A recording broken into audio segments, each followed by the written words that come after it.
Crime stories میں جو کہانی میں آپ کے لیے لے کر آئی ہوں اس کا عنوان ہے ایک خط ایک جذبہ۔ اس کے مصنف ہیں انسپکٹر احمد یار خان۔ ہندوؤں کے اس علاقے میں جرائم بہت ہی کم ہوتے تھے۔ آج کل کی طرح ہر روز چوریوں کی بھرمار نہیں تھی، کبھی کبھار نقب لگتی یا ڈاکہ پڑتا تھا۔ دیہاتی علاقے میں رہزنی اور قتل کی وارداتیں ہوتی تھیں۔ میں ایک قصبے کے تھانے کا انچارج تھا۔ یہ ہندوؤں کا قصبہ تھا۔ چند ایک گھرانے سکھوں کے اور ان سے بھی کم مسلمانوں کے تھے۔ مسلمانوں کی یہاں کوئی حیثیت نہیں تھی۔ جرائم کے لحاظ سے یہ قصبہ پاک صاف تھا۔ اس قصبے میں جب قتل کی ایک واردات ہو گئی تو یوں پتہ چلتا تھا جیسے خوف و ہراس سے سارا قصبہ مر گیا ہو۔ قتل ہونے والا معمولی آدمی نہیں تھا، وہ دولت مند ہندو تاجر تھا۔ سیاست میں بھی اس کا عمل دخل تھا اور سرکاری حلقوں میں بھی وہ جانا پہچانا جاتا تھا۔ قصبے کے ہندوؤں کا وہ سرگرم لیڈر تھا۔ وہ کوئی بوڑھا آدمی نہیں تھا، اس کی عمر 30 سال سے ایک آدھ سال اوپر ہوگی۔ وہ روایتی ہندوؤں کی طرح دھوتی نہیں باندھتا تھا، اس کا پیٹ بڑا ہوا نہیں تھا اور ہندو بندیوں کی طرح اس کا جسم موٹا بھدا نہیں تھا۔ وہ خوب روح جوان تھا، قد بہت اچھا تھا، مسلمانوں جیسا لباس پہنتا تھا۔ میں نے اسے اکثر دیکھا تھا، اگر میں اسے نہ جانتا تو اسے مسلمان سمجھتا۔ وہ ذہنی اور نظریاتی لحاظ سے کٹر ہندو تھا اور مسلمانوں کے خلاف اس کے دل میں تعصب بھرا ہوا تھا۔ البتہ لباس اور عادات کے لحاظ سے وہ ترقی پسند ہندو تھا۔ وہ 3rd ایئر تک پڑھا تھا۔ BA اس لیے نہ کر سکا کہ اس کا باپ مر گیا تھا تو کاروبار سنبھالنے والا کوئی نہ رہا۔ یہ دور دور تک پھیلا ہوا آڑت کا کاروبار تھا۔ مقتول تعلیم ترک کر کے آ گیا اور اس نے تجارت سنبھال لی۔ اس کے بعد اس نے شادی کی، اس کے 2 بچے تھے۔ رات غالباً 10-11 بجے کے درمیان کا وقت تھا۔ 2 سرکردہ ہندو تھانے میں یہ اطلاع لے کے آئے کہ ایک اندھیری گلی میں سیٹھ راجیش مرا پڑا ہے۔ ان ہندوؤں کے ساتھ غریب سا ایک آدمی تھا جس نے لاش دیکھی اور ان ہندوؤں کو اطلاع دی تھی۔ میں یہ دعائیں کرتا لاش تک پہنچا کہ یہ قتل نہ ہو، راجیش حرکت قلب بند ہونے سے مر گیا ہو۔ ہندوؤں کی آپس میں کاروباری رکابت ہوا کرتی تھی، قتل تک کبھی نوبت نہیں آئی تھی، البتہ یہ خطرہ نظر آ رہا تھا کہ اس نے کسی سکھ یا مسلمان سے دشمنی مول لے لی ہوگی۔ مسلمان اور سکھ انتہائی کارروائی کرنے والی قومیں ہیں۔ لاش کے ارد گرد تماشائیوں کا ہجوم تھا۔ کئی ایک نے لالٹینیں اٹھا رکھی تھیں۔ مقتول کے لواحقین بھی آ گئے تھے۔ لاش کی آنکھیں اس طرح کھلی تھیں جیسے ڈھیلے باہر آ جائیں گے۔ زبان باہر آ کر دانتوں کے درمیان آئی ہوئی تھی۔ اسی سے میں نے رائے قائم کر لی کہ گلا گھونٹ کر مارا گیا ہے۔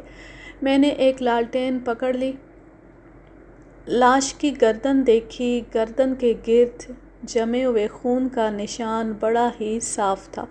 اسے گلے میں پھندا ڈال کر مارا گیا تھا۔ دیکھنا یہ تھا کہ اسے یہیں مارا گیا ہے یا کہیں اور پھانسی دے کر یہاں پھینکا گیا ہے۔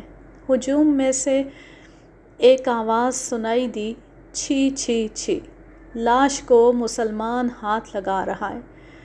میں اپنے آپ کو قابو میں رکھنے کا عادی تھا، لیکن اس آواز نے مجھے باولا کر دیا۔ میں پاؤں پر بیٹھا لاش کو دیکھ رہا تھا۔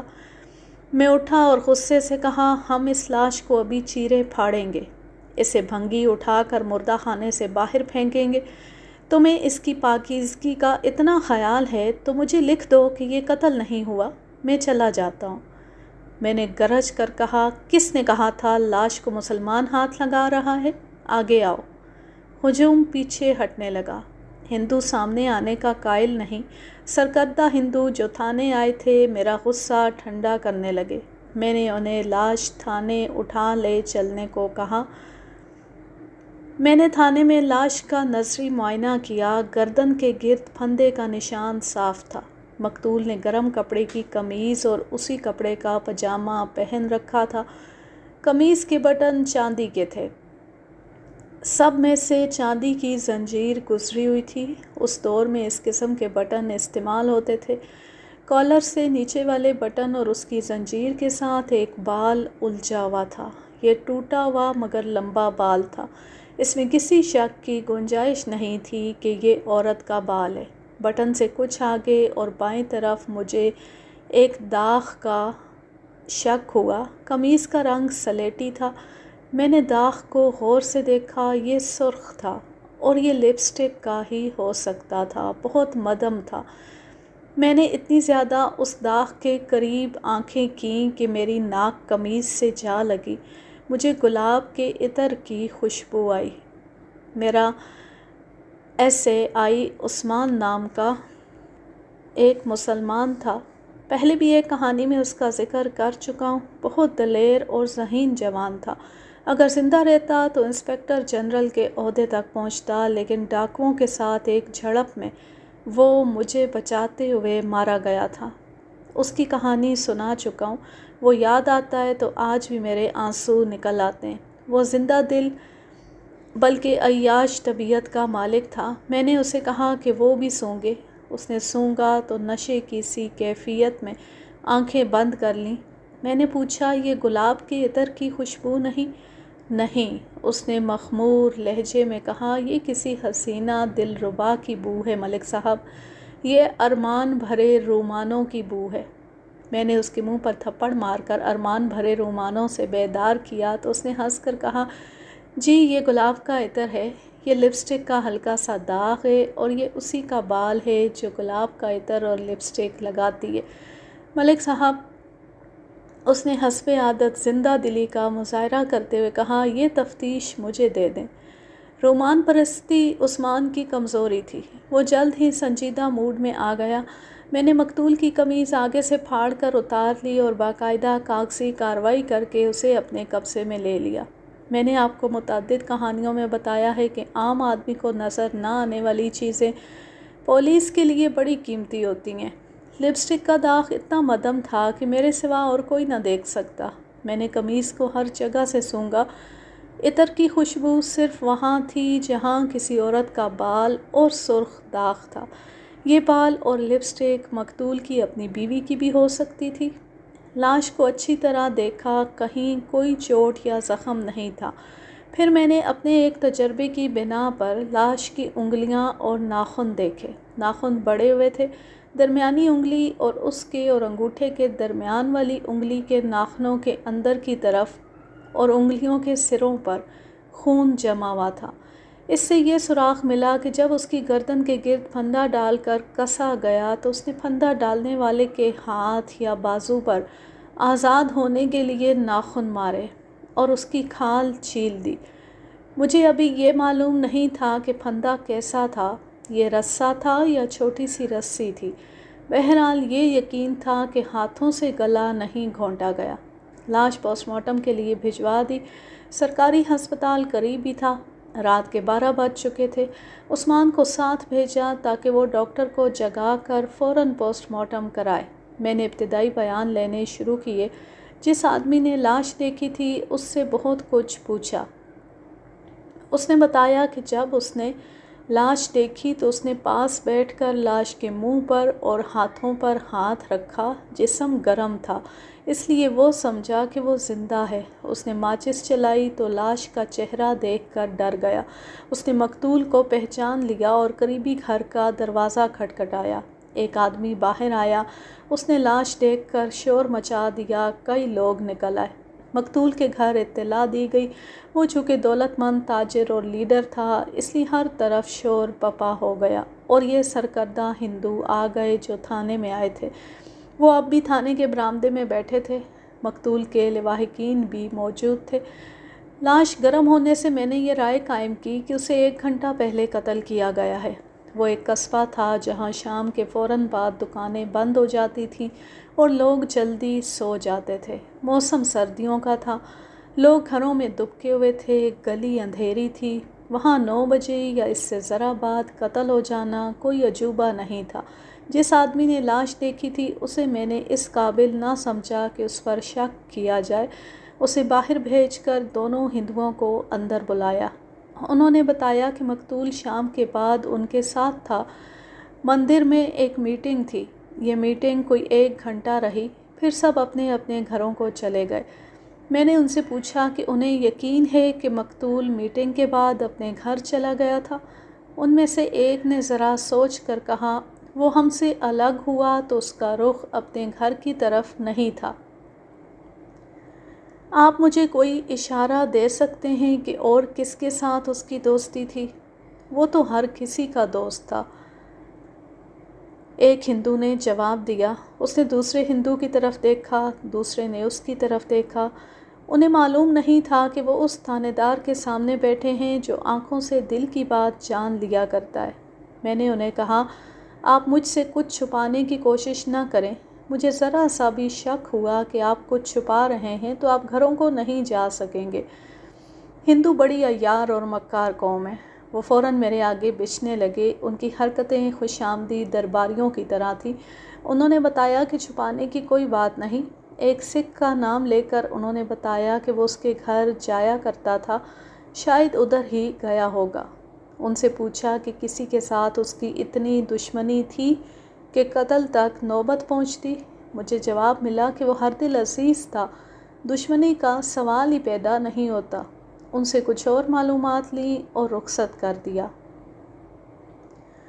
مقتول کے لواحقین بھی آئے بیٹھے تھے۔ ان میں اس کا سسر بھی تھا اور اس کا ایک چھوٹا بھائی بھی جس کی عمر 20 سال سے زیادہ تھی۔ میں نے سسر کو اندر بلایا۔ بوڑھے کی حالت بہت بری ہو رہی تھی، اس کی بیٹی بیوہ ہو گئی تھی۔ اس سے پوچھا کہ مقتول کی کسی کے ساتھ دشمنی تھی؟ اس نے لا علمی کا اظہار کیا۔ وہ روتا زیادہ اور باتیں کم کرتا تھا۔ میں نے اس سے ہمدردی کا اظہار کرتے ہوئے کہا کہ اس کی بیٹی جوانی میں ہی بیوہ ہو گئی ہے۔ وہ تو اس کی زندگی میں بھی بیوہ ہی تھی۔ اس نے روتے ہوئے کہا، اس کا دل کہیں اور تھا۔ میری بیٹی تو بس اس کے بچوں کی ماں تھی۔ میں چونکا اور اس سے پوچھا کہ وہ کیا کہہ رہا ہے۔ میں نے اسی سکھ کا نام لیا جس کا ذکر دونوں ہندو کر گئے تھے۔ اس نے بتایا کہ اس سکھ کی ایک جوان بیٹی شادی شدہ ہے لیکن گھر بیٹھی ہوئی ہے، خاوند کے ساتھ اس کی بن نہیں سکی۔ مقتول اس سکھ کے گھر زیادہ جایا کرتا تھا۔ میں نے سسر سے پوچھا کہ اسے کس طرح یقین ہے کہ مقتول سکھ کی اس بیٹی میں دلچسپی لیتا تھا؟ وہاں جانے کی کوئی اور وجہ بھی ہو سکتی تھی۔ سسر کوئی ثبوت پیش نہ کر سکا سوائے اس کے کہ مقتول اپنی بیوی سے کھچا کھچا رہتا تھا۔ جس سکھ کا اس نے اور دونوں ہندوؤں نے نام لیا تھا وہ کوئی معمولی آدمی نہیں تھا۔ وہ بھی مقتول کی طرح بہت بڑا تاجر تھا۔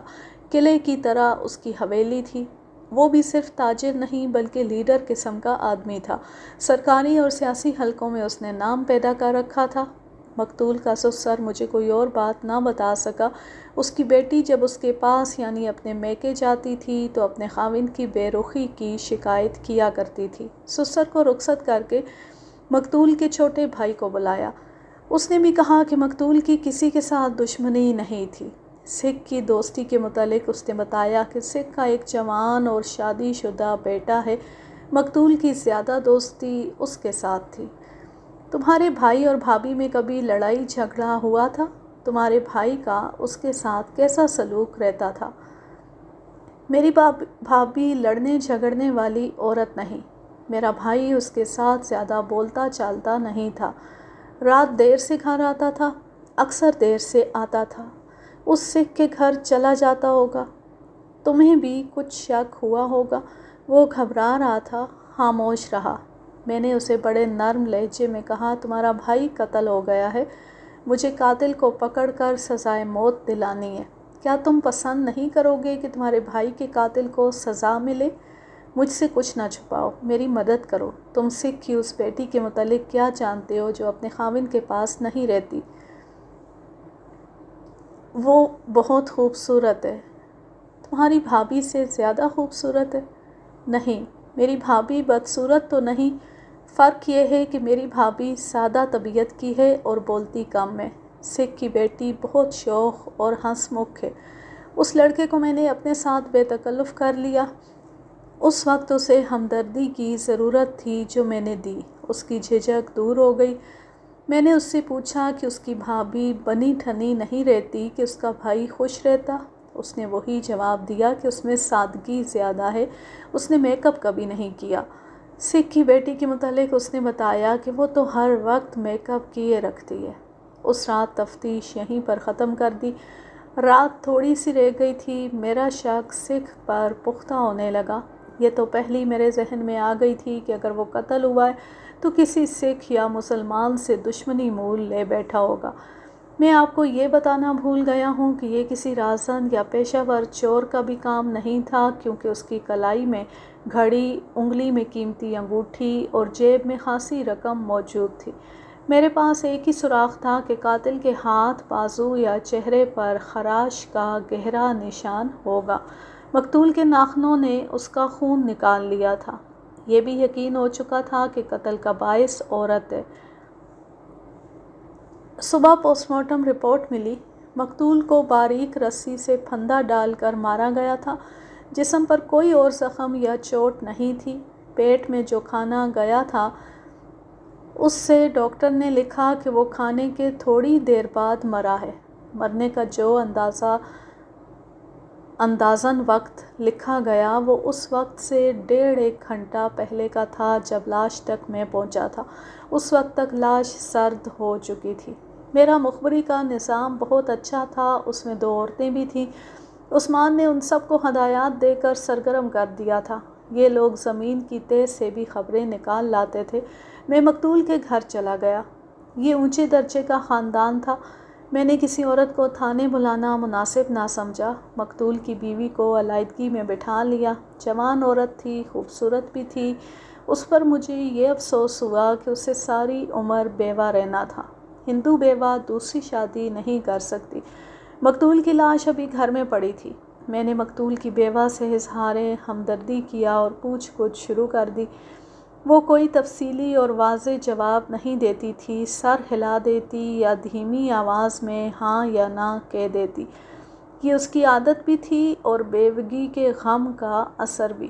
میں نے اس سے بہت کچھ پوچھا۔ اہم سوال یہ تھے کہ مقتول کا اس کے ساتھ رویہ اور سلوک کیسا تھا۔ اس نے کئی بار پوچھنے کے بعد کہا کہ وہ مر گیا ہے، میں کچھ نہیں کہوں گی۔ میں نے اس سے یہ مطلب لیا کہ رویہ اور سلوک اچھا نہیں تھا۔ میں نے وہ بال بڑی ہی غور سے دیکھا تھا جو لاش کے بٹن اور بٹنوں کی زنجیر میں پھنسا ہوا تھا۔ میں نے بیوہ کے بالوں کو غور سے دیکھا اور اپنے تجربے کی بنا پر یہ رائے قائم کی کہ وہ بال اس عورت کا نہیں۔ اس کے بال بالکل سیاہ تھے اور وہ بال سیاہی مائل بھورا تھا۔ اس بال والی عورت کا رنگ گورا ہونا چاہیے تھا۔ بیوہ کا رنگ گندمی تھا۔ مجھے یہ بھی دیکھنا تھا کہ بیوہ گلاب کا عطر لگاتی ہے اور کیا گزشتہ رات اس نے عطر لگایا تھا۔ میں اس کے قریب ہو کر سونگھ تو نہیں سکتا تھا۔ باتوں باتوں میں مجھے ایک بہانہ مل گیا۔ وہ روئے جا رہی تھی۔ میں نے ہمدردی سے اس کے سر پر ہاتھ پھیرا اور ہاتھ سونگھا۔ صرف تیل کی بو تھی اور یہ کوئی اچھی قسم کا تیل نہیں تھا۔ ذرا دیر بعد میں اس کے قریب ہو گیا اور ہمدردی کے بے تابانہ اظہار کے لیے اسے اپنے ساتھ لگا لیا۔ وہ جھینپ کر پرے ہٹ گئی۔ میری ناک اپنا کام کر چکی تھی۔ مجھے اس کے کپڑوں سے کسی قسم کے عطر کی خوشبو نہ آئی۔ اس کے ہونٹوں کو دیکھا، لپسٹک کا نام و نشان نہیں تھا۔ یہ تو مقتول کا بھائی مجھے بتا چکا تھا کہ اس عورت نے کبھی میک اپ کیا ہی نہیں۔ اس مشاہدے سے مجھے یقین ہو گیا کہ لاش کے ساتھ بال اس عورت کا نہیں، کسی دوسری عورت کا ہے۔ میں نے اس سے پوچھا کہ اسے ایسا شک ہے کہ اس کے خاوند کی دلچسپی کسی اور عورت میں تھی۔ اس نے کوئی جواب نہ دیا۔ وہ دراصل روایتی عورت تھی جو خاوند کے خلاف 1000 شکایتوں کے باوجود زبان نہیں کھولتی۔ ہندوؤں کی بیویوں میں یہ وفاداری زیادہ ہوا کرتی تھی۔ میں نے یہ اندازہ لگایا کہ اگر اسے اپنے خاوند کے خلاف کوئی شکایت نہ ہوتی تو وہ زور دے کر کہتی کہ اسے خاوند کے خلاف کوئی شکایت نہیں تھی۔ اس کی خاموشی اور جواب دینے اور نہ دینے کا انداز بتا رہا تھا کہ وہ اپنے خاوند سے خوش نہیں تھی۔ یہ مجھے اس کا باپ پہلے بھی بتا چکا تھا کہ اس کی بیٹی کے ساتھ مقتول کا رویہ ٹھیک نہیں تھا۔ تمہارا خاوند شام کو کھانا کھا کر گیا تھا؟ نہیں۔ جاتے وقت کہہ گیا تھا کہ کھانا واپس آ کر کھاؤں گا؟ نہیں۔ وہ گوشت کھاتا تھا؟ اس نے چونک کر میری طرف دیکھا جیسے میں نے اس کی توہین کر دی ہو یا کوئی انہونی بات کہہ دی ہو۔ ہندو گوشت نہیں کھاتے۔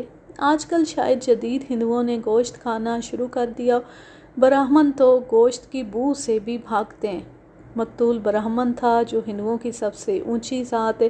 اس کی بیوہ کو معلوم نہیں تھا کہ پوسٹ مارٹم میں اس کے خاوند کے معدے میں جو غذا دیکھی گئی تھی اس میں گوشت بھی تھا۔ تمہیں معلوم تھا کہ تمہارا خاوند شراب پیتا ہے؟ اس کا رد عمل پہلے سے زیادہ شدید تھا۔ برہمن شراب نہیں پیتے۔ بیوہ نے کہا، آپ کو معلوم ہونا چاہیے کہ ہم برہمن ہیں۔ گوشت اور شراب سکھوں، مسلمانوں اور عیسائیوں کی غذا ہے۔ مجھ سے ایسے ناپاک سوال نہ کریں۔ ڈاکٹر نے لکھا تھا کہ مقتول نے شراب بھی پی تھی۔ گوشت اور شراب سے میں اس نتیجے پر پہنچا کہ مقتول عیش و عشرت کا دل دادا تھا، اور اس سے میں نے یہ نتیجہ بھی اخذ کیا کہ اس نے سکھ تاجر کے گھر کھانا کھایا اور شراب پی تھی۔ بیوہ چونکہ بھڑک اٹھی تھی اس لیے میں نے اس کے غصے سے فائدہ اٹھانے کی کوشش کی۔ سکھ بڑی ہی پاپی قوم ہے۔ انہوں نے تمہارے خاوند جیسے پکے برہمن کو بھی گوشت اور شراب سے ناپاک کر دیا ہے۔ آپ کو کیسے پتہ چلا کہ اس نے گوشت کھایا اور شراب پی تھی؟ میں نے اسے بتا دیا کہ مجھے کیسے پتہ چلا ہے۔ تمہارے خاوند کو سکھ کی بیٹی نے خراب کیا اور سکھ کے بیٹے نے اسے قتل کیا ہے۔ کیا تم یہ پسند نہیں کرو گی کہ جس نے تمہارا سہاگ اجاڑا ہے اسے پھانسی دی جائے؟ سکھ کی بیٹی کو بھی پھانسی دی جائے گی؟ تم کچھ بتاؤ، تمہیں اسے بھی پھانسی دلوا سکتا ہوں۔ ہاں، اسے پھانسی دلواؤ۔ اسی نے مجھ سے میرا خاوند چھینا ہے۔ تمہیں کس طرح یقین ہے؟ وہ میرے ساتھ اس کی خوبصورتی کی اور اس کی عادتوں کی تعریف کیا کرتا تھا۔ میں اس کی منتیں کیا کرتی تھی کہ وہ میرے حال پر رحم کرے، مگر اس نے کبھی رحم نہ کیا۔ تم نے اس لڑکی کو کبھی دیکھا ہے؟ کیسی ہے؟ وہ اتنی خوبصورت نہیں جتنے ناز نخرے کرتی ہے۔ میں نے اسے کئی بار دیکھا ہے۔ بدمعاش لڑکی ہے۔ شریف ہوتی تو اپنے خاوند کے ساتھ رہتی۔ میرا خاوند مجھے پسند نہیں کرتا تھا، پھر بھی میں اس کے ساتھ بندھی رہی۔ اس کا خاوند اسی شہر میں رہتا ہے، دیہات میں۔ اس نے ایک گاؤں کا نام لے کر کہا، بہت بڑے زمیندار کا بیٹا ہے، ان کے باغ باغیچے ہیں، وہ بہت دولت مند لوگ ہیں۔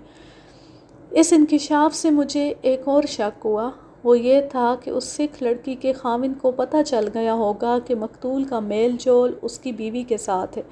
قتل اسی نے کیا یا کرایا ہوگا۔ مجھے اس خاوند کو بھی شامل تفتیش کرنا تھا۔ میں نے تھانے جا کر عثمان کو سکھ لڑکی کے خاوند کے گاؤں کا نام بتایا اور کہا کہ اس خاوند کو تھانے لے آئے اور وہاں کے نمبردار اور چوکیدار سے پتہ کرائے کہ یہ آدمی قتل کی رات گاؤں میں تھا یا کہیں باہر گیا تھا۔ عثمان کو معلوم تھا کہ یہ سراغ کس طرح لگایا جاتا ہے اور اسے کیا کرنا ہے۔ عثمان نے بتایا کہ اس گاؤں میں نمبردار اور چوکیدار کے علاوہ 2 مخبر موجود ہیں۔ عثمان وردی اتار کر روانہ ہو گیا۔ رات کو میں سکھ تاجر کے گھر چلا گیا۔ اس کے ساتھ سنبھل کر بات کرنا تھی۔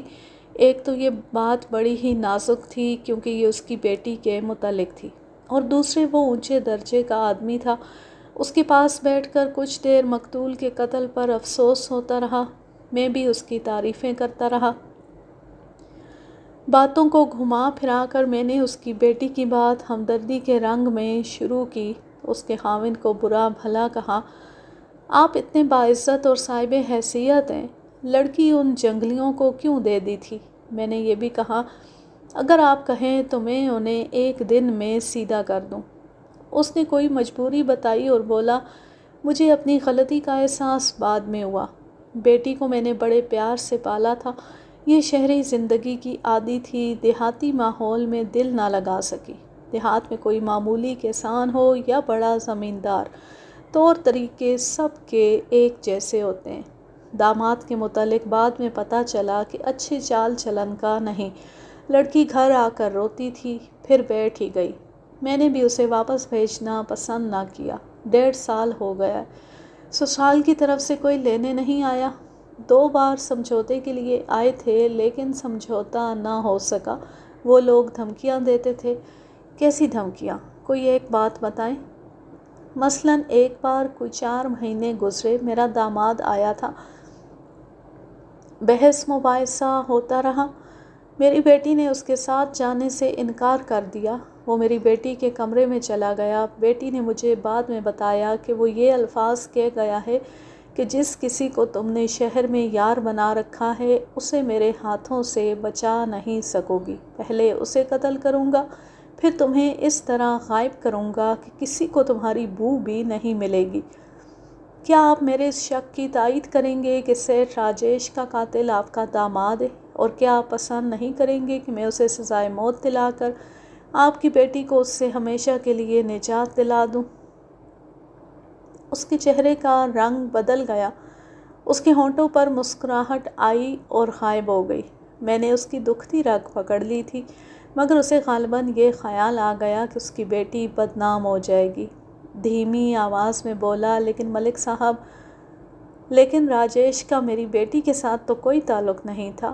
وہ تو میرے پاس آیا کرتا تھا۔ میرے بیٹے کے ساتھ بھی اس کی دوستی بڑی گہری تھی۔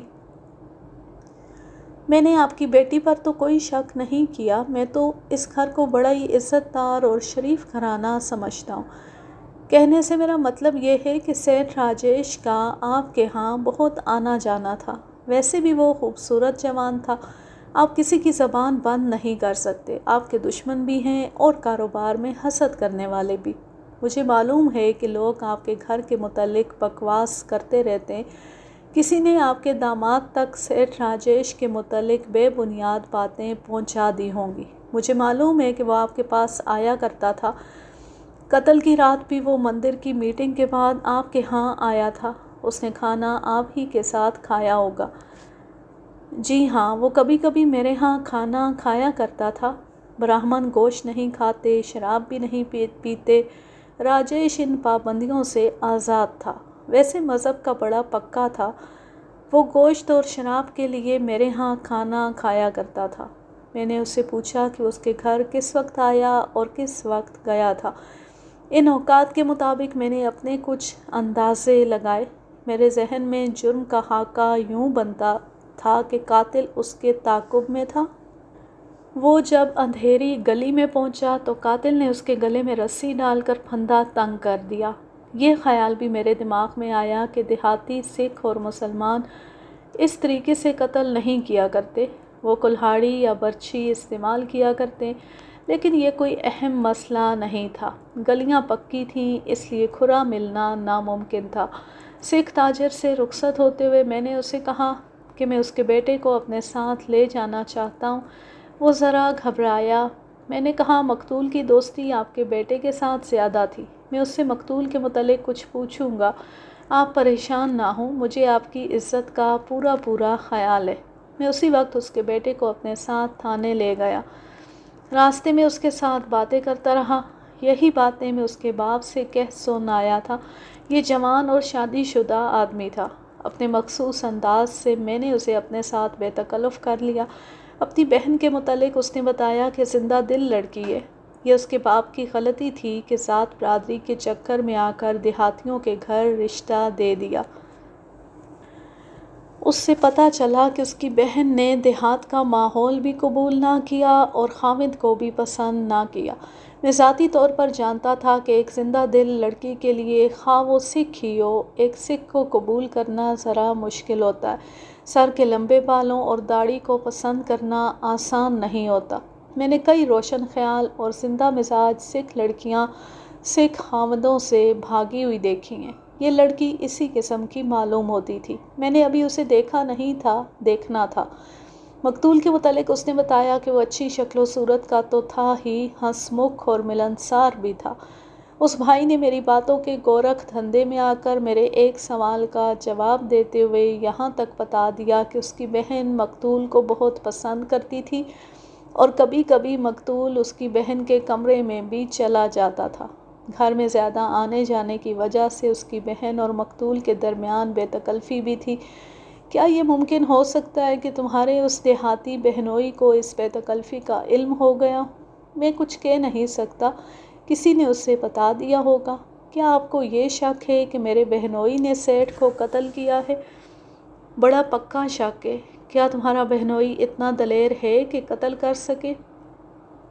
وہ ویشی آدمی ہے، وہ آرام سے قتل کر سکتا ہے۔ مجھے اس بھائی پر بھی شک تھا، اسے مقتول کی اپنی بہن کے ساتھ اتنی زیادہ بے تکلفی پسند نہیں ہونی چاہیے تھی۔ میں اسی شک کی بنا پر اس سے باتیں کرنے لگا۔ اس وقت ہم تھانے میں بیٹھے باتیں کر رہے تھے، عثمان ابھی واپس نہیں آیا تھا۔ ہیڈ کانسٹیبل نے برآمدے میں کھڑے ہو کر مجھے اشارے سے باہر بلایا اور پوچھا کہ یہ کون ہے؟ میں نے بتایا کہ سکھ تاجر کا بیٹا ہے۔ ہیڈ کانسٹیبل نے کہا کہ ادھر آ کر پہلے ایک رپورٹ سن لیں۔ کانسٹیبلوں کے کمرے کے پچھواڑے میری ایک مخبر عورت کھڑی تھی۔ وہ اندھیرے میں دوسری طرف سے آئی تھی اور اسی طرف سے اسے جانا تھا۔ مخبروں کو چھپا کے رکھا جاتا تھا۔ اس عورت نے بتایا کہ سکھ کی بیٹی اپنے خاوند سے ناراض ہو کر گھر بیٹھی ہے۔ یہ وہی رپورٹ تھی جو میں سن چکا تھا۔ نئی بات یہ پتہ چلی کہ لڑکی شوباز ہے، بال گوندھ کر نہیں بلکہ کھلے یا ڈھیلے ڈھالے رکھتی ہے۔ اس دور میں کھلے بال سخت ناپسند کیے جاتے تھے، ایسی عورت کو شریف نہیں سمجھا جاتا تھا۔ مخبر عورت نے یہ بھی بتایا کہ اس لڑکی کا بھائی جو تھانے میں بیٹھا تھا اپنی بہن کی عادتوں اور خاوند سے ناراضگی کو پسند نہیں کرتا تھا۔ 2-3 بار بھائی نے بہن کو مارا پیٹا بھی تھا۔ مقتول کو یہ لڑکی بہت چاہتی تھی اور وہ اسی کی خاطر اس کے گھر جایا کرتا تھا۔ اس گھر کے کمروں کی شکل و صورت ایسی تھی کہ کوئی کسی کمرے میں چلا جائے تو کسی کو پتہ نہیں چلتا تھا۔ یہ تو میں بھی دیکھ آیا تھا، قلعے جیسی حویلی تھی۔ میں نے اندرونی شکل و صورت اچھی طرح دیکھی تھی۔ اگر میں سکھ تاجر کے کمرے سے نکل کر کسی اور کمرے میں چلا جاتا تو کوئی بھی نہ دیکھ سکتا۔ مخبر عورت نے بتایا کہ مقتول جس روز اس گھر میں جاتا تھا اس روز لڑکی کے چاؤ چونچلے کچھ اور ہی ہوا کرتے تھے۔ ارد گرد کے لوگوں نے ان کے تعلقات کے متعلق چہمہ گوئیاں شروع کر رکھی تھیں۔ میں پوری رپورٹ سن کر لڑکی کے بھائی کے پاس جا بیٹھا اور پوچھا، کیا تمہیں سیٹھ راجیش اور اپنی بہن کا میل جول پسند تھا؟ اس نے ذرا اکھڑے ہوئے لہجے میں کہا، ایسی تو کوئی بات نہیں تھی۔ بات بہت بڑی تھی۔ اگر کوئی بات نہیں تھی تو بہن کو مارا پیٹا کیوں تھا؟ آپ کو کس نے بتایا ہے؟ میں جو پوچھ رہا ہوں اس کا جواب دو۔ مجھے تمہارے گھر کی اتنی باتوں کا علم ہے جو تمہارے ماں باپ کو بھی معلوم نہیں۔ اپنی بہن کو کیوں مارا تھا؟ میرا بدلا ہوا لہجہ دیکھ کر وہ ڈر گیا، خالی خالی نظروں سے مجھے دیکھنے لگا۔ میں نے اپنا سوال دہرایا تو اس نے ڈرے ہوئے لہجے میں کہا، میں اس سے کہتا تھا کہ اپنے خاوند کے پاس چلی جاؤ۔ تم مجھے اچھی طرح سمجھا چکے ہو کہ تمہیں بھی اس کا خاوند اچھا نہیں لگتا تھا۔ تم نے یہاں تک کہا ہے کہ یہ تمہارے ماں باپ کی غلطی تھی کہ انہوں نے تمہاری بہن کو جنگلیوں کے گھر بیاہ دیا۔ تم بہن کو کیوں خاوند کے گھر جانے کو کہتے تھے؟ بدنامی کا ڈر تھا؟ تمہاری بہن کا چلن اچھا نہیں رہا تھا؟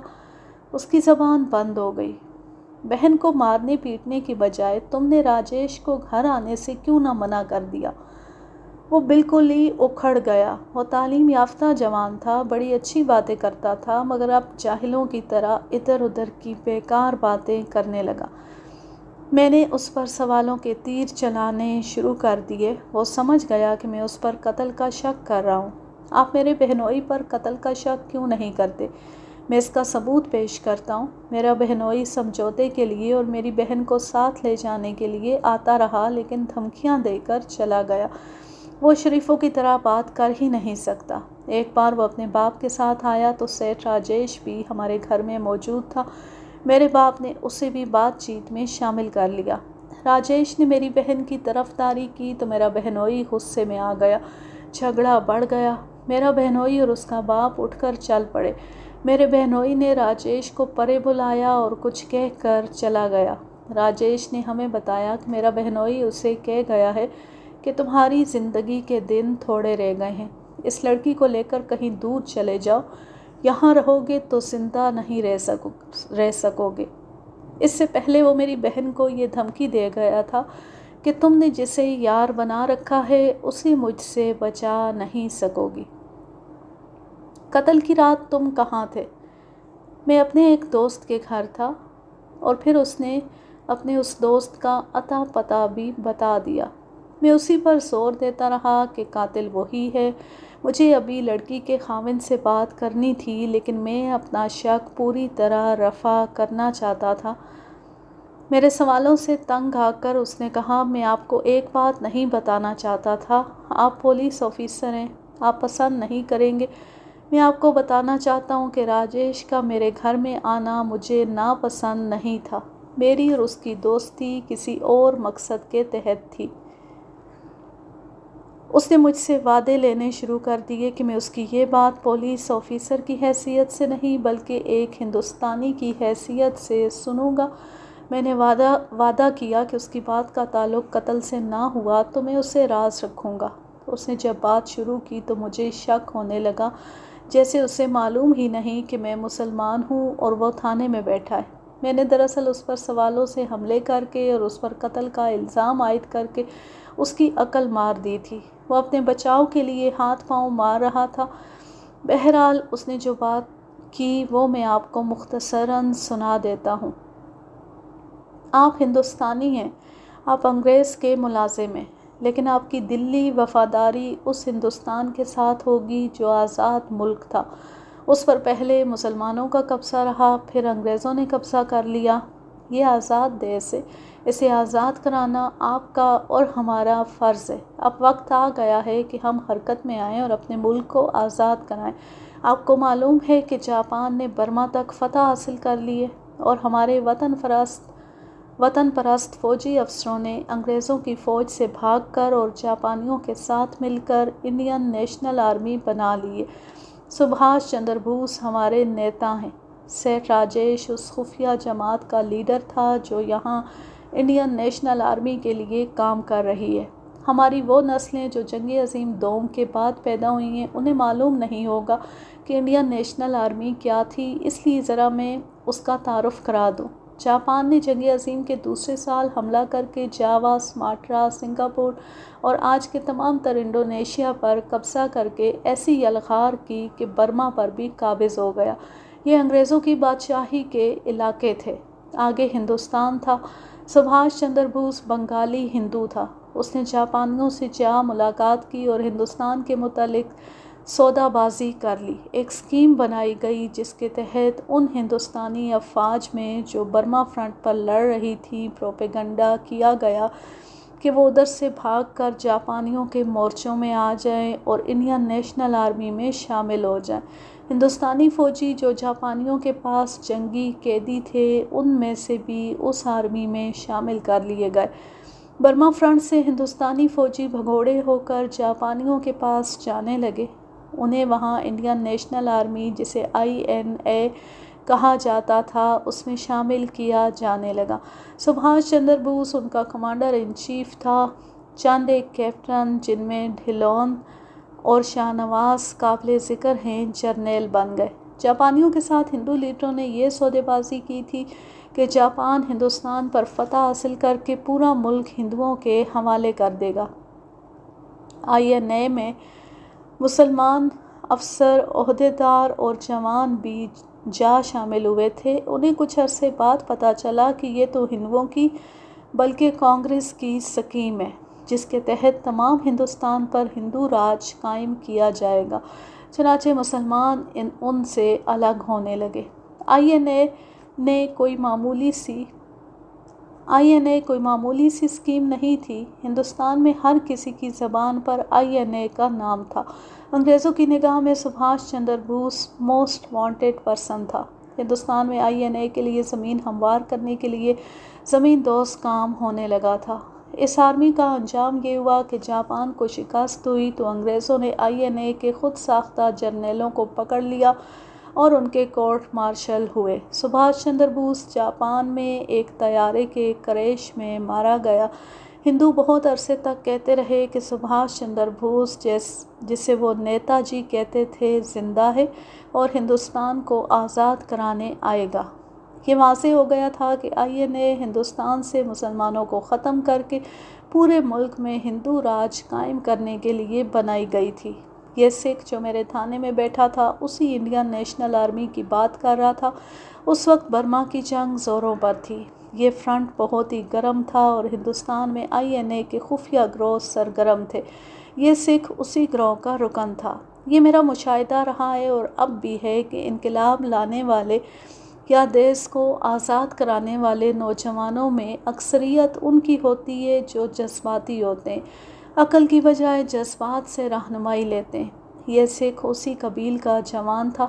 میں INA کی اصلی حقیقت سے آگاہ تھا۔ یہ سکھ مجھے ایک راز دے رہا تھا۔ میں نے اس کے جذبات کو سراہا اور اس کی باتوں کا ساتھ دینے لگا۔ وہ اور زیادہ دلیر ہو گیا۔ میری حوصلہ افزائی سے وہ پرجوش تقریر کرنے لگا۔ آپ یہ بھی پیش نظر رکھیں کہ مارچ سن 1940 میں قرارداد پاکستان منظور ہو چکی تھی اور اس کے تحت قوم کو دیے گئے لائحہ عمل کو عملی جامہ پہنایا جا رہا تھا۔ مسلمان اب پاکستان سے کم کچھ بھی قبول کرنے پر آمادہ نہیں تھے۔ ہندوؤں نے اسی وقت نظریہ پاکستان کے خلاف محاذ قائم کر لیا تھا اور سرگرم ہو گئے تھے۔ میں تسلیم کرتا ہوں کہ ہندوستان میں ہندوؤں کے بعد اکثریت مسلمانوں کی ہے، لیکن وہ بہرحال اقلیت میں ہیں، اس لیے انہیں ہندوستان کے کسی بھی حصے پر حکومت کا حق نہیں دیا جا سکتا۔ البتہ وہ ایک باعزت اقلیت سمجھے جائیں گے۔ ہندوستان پر حکومت کا حق صرف ہندوؤں کو حاصل ہے۔ تم سکھ ہو، تمہیں کیا ملے گا؟ ایک سکھ ریاست۔ آج کا سارا پنجاب جس میں ریاستیں بھی شامل ہیں سکھ ریاست بن جائے گی۔ ہندو لیڈروں کے ساتھ سودا طے ہو چکا ہے۔ میں نے اس سے مسلمانوں کے متعلق پوچھا تو اس نے رازداری سے کہا، مسلمانوں کو لگام ڈال کے رکھا جائے گا۔ ہندو یہ کوشش ابھی سے کر رہے ہیں کہ مسلمان ہندو مذہب قبول کر لیں، اگر نہ کریں تو یہاں غلاموں کی طرح رہیں۔ انہوں نے پاکستان بنانے کا جو ارادہ کیا ہے وہ ہم کبھی پورا نہیں ہونے دیں گے۔ اگر ملک کی تقسیم تک نوبت آ بھی گئی تو ہم مسلمانوں کی قتل و غارت کریں گے اور پاکستان کو فوجی طاقت سے ختم کر دیں گے۔ دیس کو تم جیسے جوشیلے جوان ہی آزاد کرا سکتے ہیں۔ میں تمہارے ساتھ ہوں۔ پولیس میں رہ کر میں تمہاری جماعت کی بہت مدد کر سکتا ہوں۔ تمہاری خفیہ سرگرمیاں کیا ہیں؟ مجھے اپنی ضروریات بتاؤ۔ ہم INA کے لیے زمین ہموار کر رہے ہیں۔ ہم یہاں تخریب کاری کریں گے۔ بڑے بڑے انگریز افسروں اور مسلمانوں کے لیڈروں کو خفیہ طریقوں سے قتل کیا جائے گا۔ جب جاپانی فوج ہندوستان پر حملہ کرے گی تو ہم انگریزوں کی فوج کی ریل گاڑیاں اور ان کے گولہ بارود وغیرہ کے گودام تباہ کریں گے۔ یہ اب چند دنوں کی بات ہے۔ اس نے میرے جال میں آ کر نہایت نازک راز بتا دیے۔ یہاں تک بتا دیا کہ اس کے گھر میں کیا کیا اسلحہ رکھا ہوا ہے۔ میں نے اسے سختی سے کہا کہ وہ کسی اور سے اس کا ذکر نہ کرے اور اسے یقین دلایا کہ میں اسے گاڑیاں تباہ کرنے کے لیے ڈائنامیٹ مہیا کروں گا۔ وہ جب تھانے سے نکلا تو بہت خوش تھا۔ اگلے دن دیہات سے سکھ لڑکی کا خاوند آ گیا۔ میں نے لڑکی کے بھائی کے اس دوست کو بھی تھانے بلا لیا جس کے متعلق اس نے بتایا تھا کہ وہ قتل کی شام اس کے گھر تھا۔ وہ ہندو تھا۔ اس نے تصدیق کی کہ یہ سکھ اس کے گھر تھا۔ میں نے سکھ کی طرح اس ہندو کو بھی ہمراز بن کر دوست بنا لیا۔ اسے بھی ڈائنامیٹ مہیا کرنے کا وعدہ کیا۔ اس نے سکھ سے زیادہ جوشیلی باتیں کی۔ وہ تو مسلمانوں کو بہت ہی جلد ختم کرنے کو بے قرار تھا۔ اس نے ایک اور دوست کی نشاندہی کی۔ مقتول ان کا لیڈر تھا۔ میرے پوچھنے پر اس نے بتایا کہ وہ جاپانیوں کے باقاعدہ جاسوس نہیں ہے۔ اسے بھی میں نے سختی سے کہا کہ وہ کسی سے ذکر نہ کرے کہ اس نے میرے ساتھ یہ باتیں کی ہیں، ورنہ میں پکڑا جاؤں گا اور ان کی مدد کرنے والا کوئی نہیں رہے گا۔ وہ بھی سکھ کی طرح خوشی سے پھولا ہوا تھانے سے نکلا۔ سکھ لڑکی کے خاوند سے پوچھ گچھ شروع کی۔ عثمان یہ خبر لے آیا تھا کہ یہ سکھ قتل کی شام گاؤں سے کہیں چلا گیا تھا اور صبح واپس آیا تھا۔ میں نے اس سے پوچھا کہ وہ اس شام کہاں تھا۔ اس نے جواب دیا کہ وہ اپنے گھر میں تھا۔ میں نے اسے لپیٹ میں لینا شروع کر دیا۔ صاف پتہ چلتا تھا کہ وہ کچھ چھپا رہا ہے۔ وہ گاؤں سے غیر حاضر تھا۔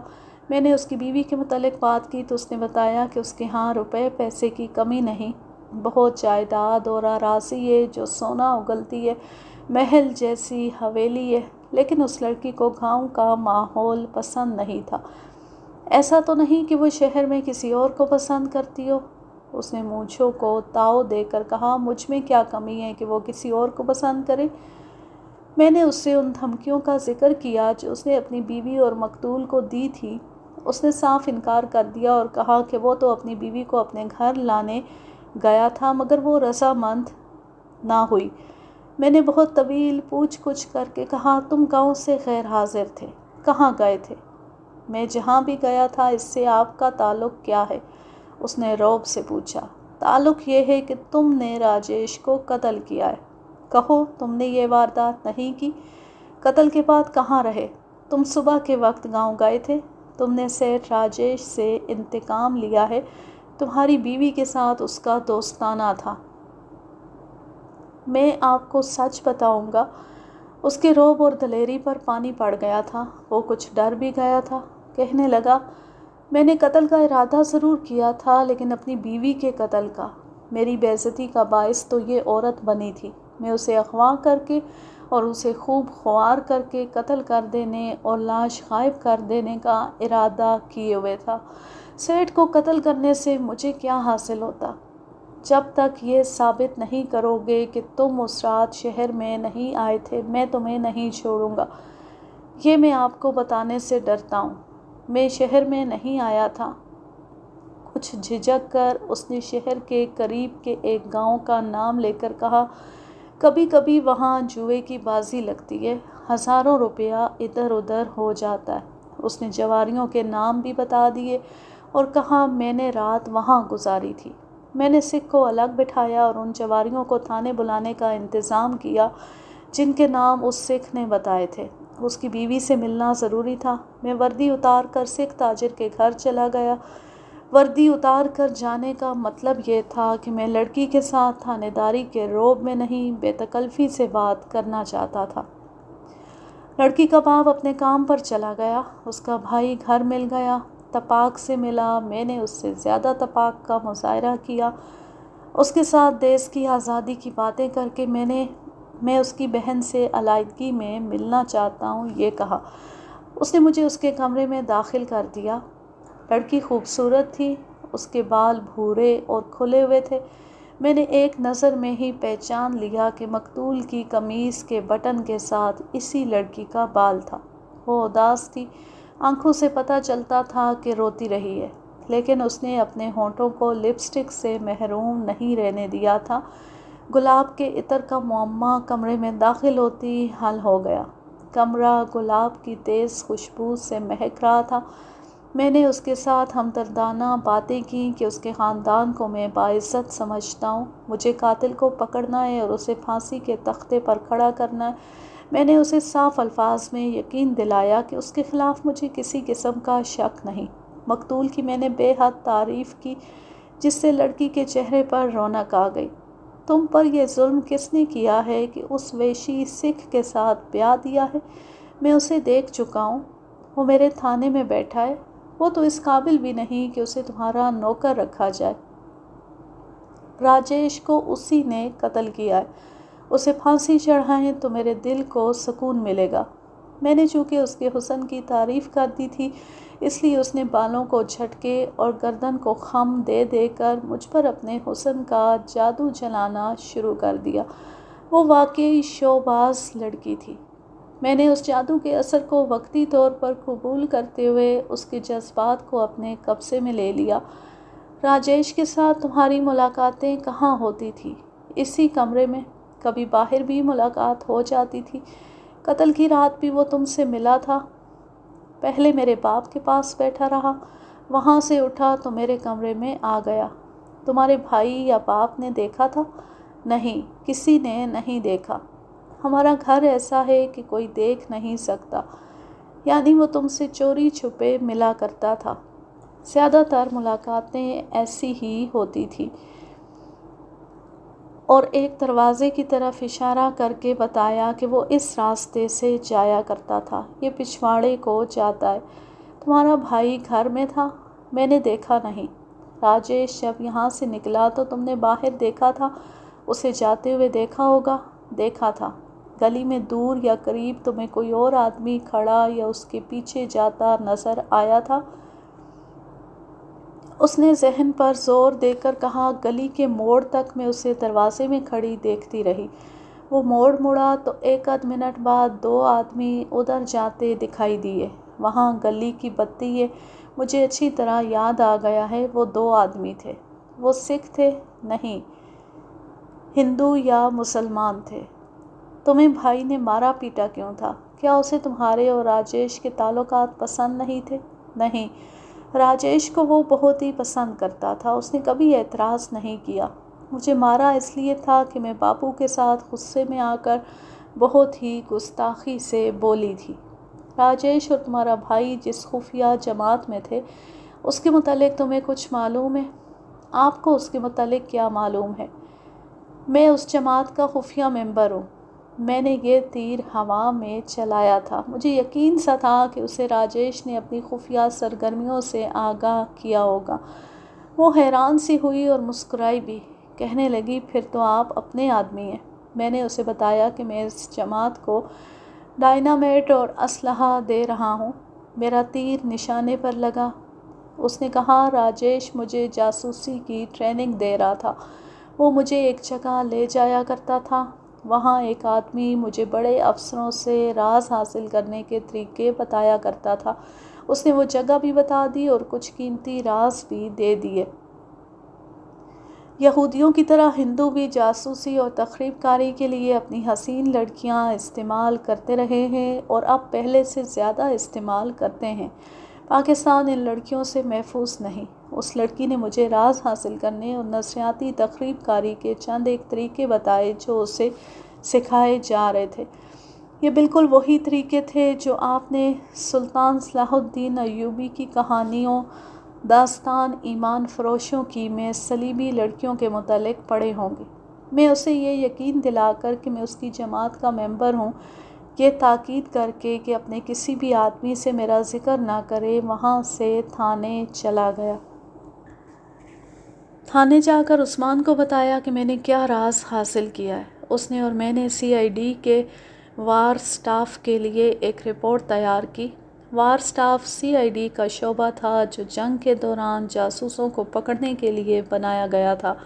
اس کا رابطہ ملٹری انٹیلیجنس کے ساتھ تھا۔ مقتول سکھ تاجر، اس کے بیٹے اور بیٹی اور ان کی خفیہ پارٹی کی سرگرمیاں صرف انگریزوں کے خلاف ہوتی تو میں ان کے خلاف رپورٹ نہ کرتا۔ وہ تو مسلمانوں کے خلاف اور نظریہ پاکستان کے خلاف بھی بڑی خطرناک کارروائیاں کر رہے تھے۔ میں نے یہ رپورٹ اپنے ضلع کے ہیڈ کوارٹر کو اسی روز دستی بھیج دی۔ وہاں سے اسے وار سٹاف کو جانا تھا۔ لڑکی کے خاوند کو تھانے میں بٹھائے رکھا۔ میرا اصل مسئلہ تو ابھی جوں کا توں پڑا تھا۔ کم و بیش 20 روز گزر چکے تھے، قاتل کا سراغ نہیں مل رہا تھا۔ مقتول ہندوؤں اور سکھوں کا لیڈر تھا۔ سرکردہ ہندوؤں نے میرے پاس آنا شروع کر دیا۔ وہ مجھ سے پوچھتے تھے کہ کوئی سراغ ملا یا نہیں۔ خطرہ یہ تھا کہ ہندو میرے خلاف کوتاہی یا رشوت خوری کی رپورٹ کر سکتے تھے۔ وہ واردات بہت مشہور ہو گئی تھی۔ ہندی کے اخباروں نے اسے اہمیت دے کر شائع کیا تھا۔ وہ جواری آ گئے جن کے ساتھ لڑکی کے خاوند نے اپنے بیان کے مطابق جوا کھیلا تھا۔ میں نے ان سے الگ الگ اچھی طرح پوچھ تاچھ کی۔ انہوں نے ثابت کر دیا کہ سکھ اس شام ان کے پاس چلا گیا تھا اور وہ ساری رات جوا کھیلتے رہے تھے۔ سکھ مجھ سے اس لیے چھپا رہا تھا کہ جوا بازی جرم تھا۔ وہ جوئے کے اڈے کی نشاندہی کرنے سے گھبرا رہا تھا۔ میں نے اس پر قتل کا الزام عائد کیا تو اس نے اصل بات بتا دی۔ جوئے کا یہ اڈا میرے لیے نیا تھا، یہ جواری بھی نئے تھے۔ یہ پیشہ ور مجرم یا بدماش نہیں تھے، یہ سب روپے پیسے والے زمیندار تھے۔ اڈا چلانے والے البتہ پیشہ ور تھے۔ سکھ کو تفتیش سے خارج کر کے میرے دل کو بہت تکلیف ہوئی۔ میرے ہاتھ میں اب کچھ بھی نہیں رہ گیا تھا۔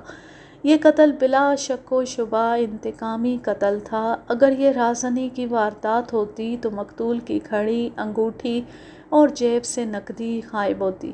راہزنوں کو قتل کی ضرورت صرف اس لیے پیش آتی کہ مقتول نے مزاحمت کی ہوتی، مگر اس کے کپڑوں اور جسم پر مزاحمت کے کوئی آثار نہیں تھے۔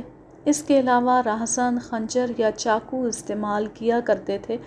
قتل کا باعث بہرحال سکھ لڑکی تھی۔ لڑکی کی ملاقات کے فوراً بعد اس کا قتل ہو جانا بتاتا تھا کہ قاتل لڑکی کا بھائی، باپ یا خاوند ہے، یا کوئی ایسا آدمی جو مقتول کا رقیب تھا۔ مقتول کی قمیص کے ساتھ لڑکی کا ایک بال اور لپسٹک ایک کہانی بیان کر رہی تھی۔ مجھے بھائی، باپ اور خاوند کو ہی مشتبہ رکھنا تھا۔ میں عثمان کے ساتھ اس مسئلے پر بحث کر رہا تھا۔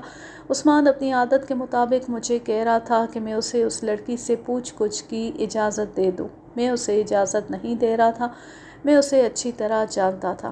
وہ دوسرا مشورہ یہ دے رہا تھا کہ تمام مشتبہ آدمیوں کو تھانے بلا کر دوسرا طریقہ اختیار کروں۔ میں تشدد کا قائل نہیں تھا۔ اس دوران لڑکی کا بھائی میرے پاس آتا رہا اور وہ مجھے اپنی خفیہ جماعت کا ممبر سمجھتا رہا۔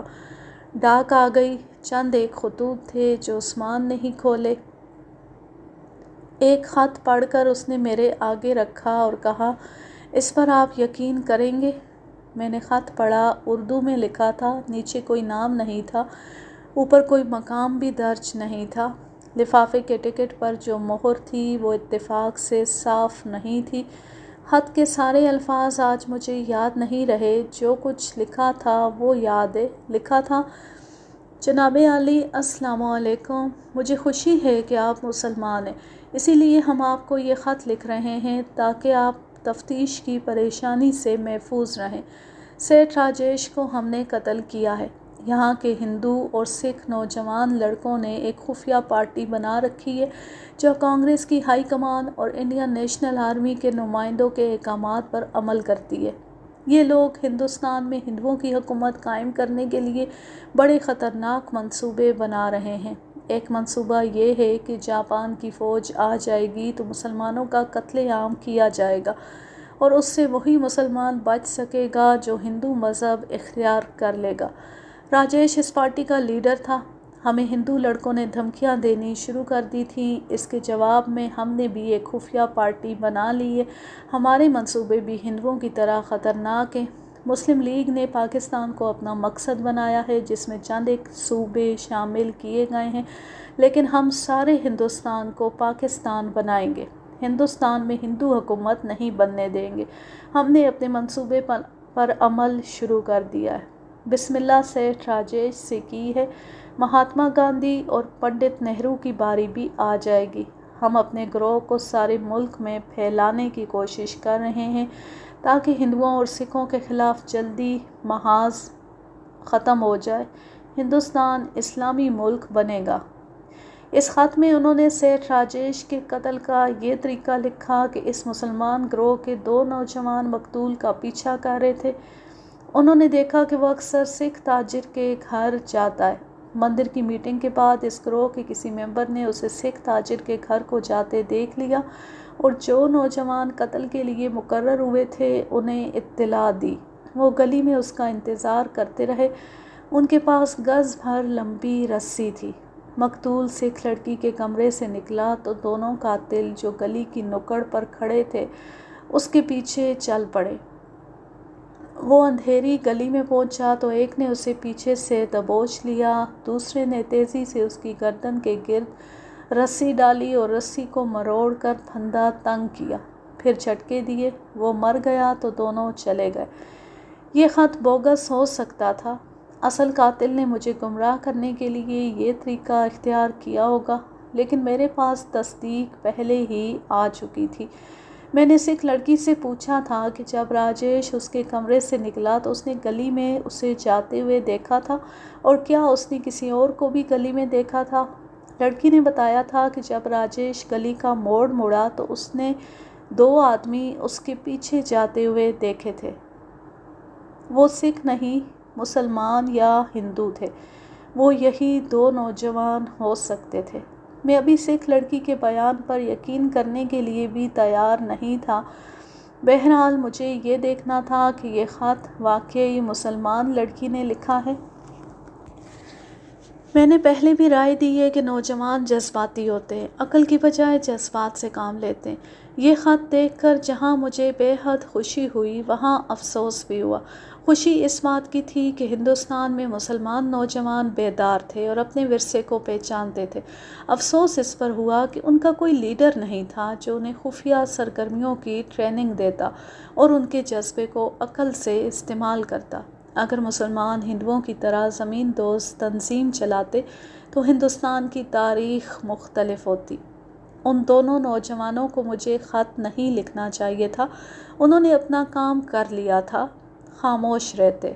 یہ ان کی خوش قسمتی تھی کہ انہوں نے مجھے خط لکھا تھا، کوئی اور ہوتا تو اسے تفتیش میں شامل کر کے ان کی تلاش شروع کر دیتا۔ میں نے عثمان سے مشورہ کر کے خط اپنی جیب میں ڈال لیا۔ یہ ہمارا فیصلہ تھا کہ اسے تفتیش کے ریکارڈ میں نہیں رکھا جائے گا، لیکن خط لکھنے والوں سے ملنا ضروری سمجھا۔ ایک تو میں یہ یقین کرنا چاہتا تھا کہ سیٹھ راجیش کے قاتل وہی ہیں، اور دوسرا ارادہ یہ تھا کہ انہیں یہ نصیحت کرنی تھی کہ جذباتیت سے بچے۔ میرے لیے قتل کا یہ کیس پیچیدہ بنتا جا رہا تھا۔ مجھے اوار سٹاف کا انتظار تھا۔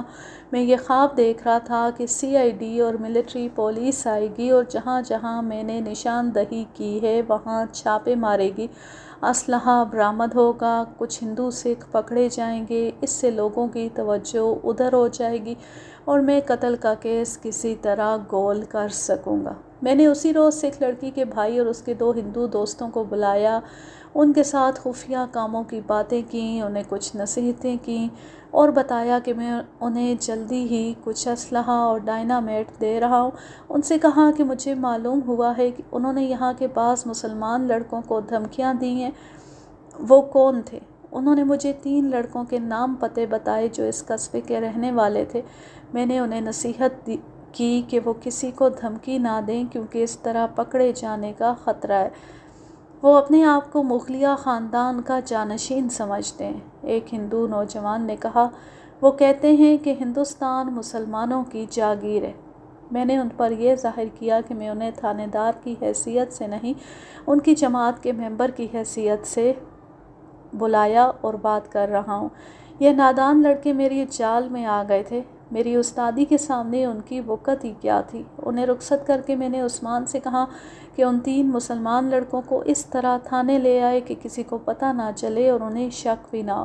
میں نے یہ بھی کہا کہ انہیں تھانے کے بجائے دوسرے راستے سے میرے گھر لے آئے۔ عثمان ذہین ASI تھا، رات کو تینوں کو لے آیا۔ میں انہیں گھر پر ملا، انہیں تسلی دی کہ وہ ڈرے نہیں۔ تینوں میرے ساتھ چارپائی پر بیٹھے تھے، ان کے ہاتھ مجھے نظر آ رہے تھے۔ ایک کے ہاتھ کی الٹی طرف 2 لمبی خراشیں صاف دکھائی دے رہی تھی۔ زخم ٹھیک ہو چکے تھے، نشان باقی تھے۔ میں نے جیب سے خط نکال کر اسے دکھایا اور کہا، یہ خط تم نے لکھا ہے یا تمہارے ساتھی نے جو راجیش کے قتل میں تمہارے ساتھ تھا؟ اس کا رنگ لاش کی طرح سفید ہو گیا۔ اس کے ہاتھ پر خراشیں مقتول کے ناخنوں کی تھیں۔ میں نے اسے حوصلہ دیا اور کہا، ڈرو مت، صاف بتا دو۔ اگر میں تمہیں گرفتار کرنا چاہتا تو اپنے گھر نہ بلاتا۔ بولو، ورنہ میں تمہارے بچاؤ کے لیے کچھ نہیں کر سکوں گا۔ یہ خط میں نے لکھا ہے۔ اس کا ایک ساتھی بول پڑا، قتل کس نے کیا تھا؟ میں نے، اسی نوجوان نے کہا۔ اور تم نے اسے پیچھے سے دبوچا تھا؟ میں نے خراشوں والے سے پوچھا۔ اس نے خوفزدگی کے عالم میں سر ہلا کر آہستہ سے کہا، ہاں، اس نے تمہارے ہاتھ پر ناخن مارے تھے۔ میں کہہ رہا ہوں، ڈرو مت۔ جی ہاں، میں نے اسے پیچھے سے بازوؤں میں جکڑ لیا تھا۔ اس کا ایک ہاتھ شاید آزاد رہ گیا تھا، اس نے ناخنوں سے چھیل دیا۔ میں نے عثمان سے ماچس لے کر خط ان کے سامنے جلا ڈالا اور انہیں لمبا چوڑا لیکچر دیا جس کا لب لباب یہ تھا کہ کسی بڑی عمر کے آدمی کو اپنا لیڈر بنائیں اور محض جذبات میں آ کر کوئی کارروائی نہ کریں، اور اگر قتل جیسا سنگین جرم کر بیٹھیں تو اسے ہضم کرنے کی کوشش کریں۔ زبان سے ہندوؤں پر دھاک بٹھانے کی حماقت نہ کریں بلکہ ان کے آگے جھکے رہیں، شوبازی سے گریز کریں۔ میں نے ایسی بہت سی باتیں کہہ سن کر انہیں رخصت کر دیا۔ مجھے روحانی سکون محسوس ہوا۔ میں بہت دیر تک عثمان کے ساتھ قوم کی آزادی اور ہندوستان کے مستقبل کی باتیں کرتا رہا۔ اس کافر کے قتل کا کیا بنے گا؟ عثمان نے یہ کہہ کر میری سوچوں کا رخ بدل دیا۔ وار سٹاف کو رپورٹ بھیجے 1 ہفتہ گزر گیا تھا۔ میں پریشان ہونے لگا کہ CID نے کوئی کارروائی نہ کی تو کیا ہوگا۔ رات کو اچانک وہ لوگ آ گئے۔ اس پارٹی میں ایک ہندو ASI تھا، ملٹری انٹیلیجنس کا ایک انگریز لیفٹیننٹ تھا اور دیگر سٹاف بھی تھا، جس کا انچارج بہار کا رہنے والا انسپکٹر حامد علی خان تھا۔ اس کے ساتھ میری اچھی راہ و رسم تھی۔ یہ پارٹی رات 10-11 بجے کے درمیان پہنچی اور اسی وقت چھاپے مارنے کے لیے تیار ہو گئی۔ میں نے اپنے کانسٹیبل تیار کر لیے۔ 3 جگہوں پر بیک وقت چھاپا مارنا تھا۔ رات 12 بجے کے قریب سکھ تاجر کے گھر، مقتول کے گھر اور ایک ہندو جو سکھ کے بیٹے کا دوست تھا، اس کے گھر چھاپا مارا گیا۔ تینوں چھاپے پوری طرح کامیاب تھے۔ مجھے اب یاد نہیں رہا کہ کس کے گھر سے کیا برآمد ہوا تھا۔ مجموعی طور پر ہر گھر سے 2-2، 3-3 ریوالور، ان کی گولیاں، برچیاں اور خنجروں کی بہت بڑی تعداد، دیسی ساخت کے دستی بم اور مزید بم بنانے کے لیے سامان برآمد ہوا۔ سکھ تاجر اور مقتول کے گھر سے کچھ خطوط بھی ملے تھے جو میں نے نہیں دیکھے۔ بہرحال ٹھوس ثبوت مل گئے۔ تھانے میں جنہیں گرفتار کر کے لایا گیا ان میں سکھ تاجر، اس کا بیٹا، اس کی بیٹی اور 3 ہندو شامل تھے۔ مردوں کو میری حوالات میں بند کر دیا گیا۔ انگریز لیفٹیننٹ کو ڈاک بنگلے میں قیام کرنا تھا۔ سکھ لڑکی کو وہ اپنے ساتھ لے گیا۔ مجھے یہ ڈر محسوس ہونے لگا کہ یہ گورا لڑکی کے چکر میں آ کر کیس برباد کر دے گا۔ دوسرے دن میرا ڈر دور ہو گیا۔ اس نے لڑکی کو میری حراست میں دے کر کہا، بہت خطرناک گروہ ہے۔ اگر آپ اس لڑکی کی نشاندہی نہ کرتے تو یہ بہت بڑے نقصان کا باعث بن سکتی تھی۔ لڑکی کی حالت بتا رہی تھی کہ وہ رات بھر جاگتی رہی ہے۔ انسپکٹر حامد علی خان میرے گھر میں ٹھہرا تھا۔ اس نے ہندوؤں کے عزائم کے متعلق باتیں شروع کر دیں اور اس قسم کی رائے دی کہ یہ لوگ اگر انگریزوں کے خلاف کچھ کریں تو کوئی بات نہیں، یہ مسلمانوں کا قلعہ کما کرنے کی کارروائیاں کر رہے ہیں، میں انہیں نکلنے نہیں دوں گا۔ اس کے یہ جذبات دیکھ کر میں نے سیٹھ راجیش کے قتل کی اصل حقیقت اسے بتا دی اور میں نے صاف بتا دیا کہ اسے مسلمان نوجوانوں نے قومی جذبے کے تحت قتل کیا ہے۔ میں نے اسے مدد کے لیے کہا۔ اس نے پہلی بات یہ کہی کہ ملک صاحب ان لڑکوں کو گرفتار نہ کر لینا۔ میں نے اس سے مشورہ لیا اور بہت دیر اسی مسئلے پر بات چیت کرتے رہے۔ میں نے انسپکٹر حامد علی خان سے کہا کہ وہ ایسے شعبے میں ہے جس کا ہر طرف رعب اور اثر و رسوخ ہے۔ وہ کوشش کر کے قتل کا کیس اسپیشل سٹاف کے حوالے کرا دے اور ایسا تاثر پیدا کرے کہ مقتول کو اس کی خفیہ جماعت کے کسی آدمی نے اختلافات کی بنا پر قتل کیا ہے۔ 1.5-2 ہفتے بعد یہ معجزہ ہوا کہ قتل کا کیس ہیڈ کوارٹر کے اسپیشل سٹاف نے لے لیا اور مجھے ایک اسپیشل ڈیوٹی پر دلی بھیج دیا گیا۔ پیچھے عثمان رہ گیا تھا۔ 2 ماہ بعد وہ بھی مجھ سے آ ملا اور ہم دونوں ایک اور تھانے میں اکٹھے رہے جہاں عثمان مارا گیا تھا۔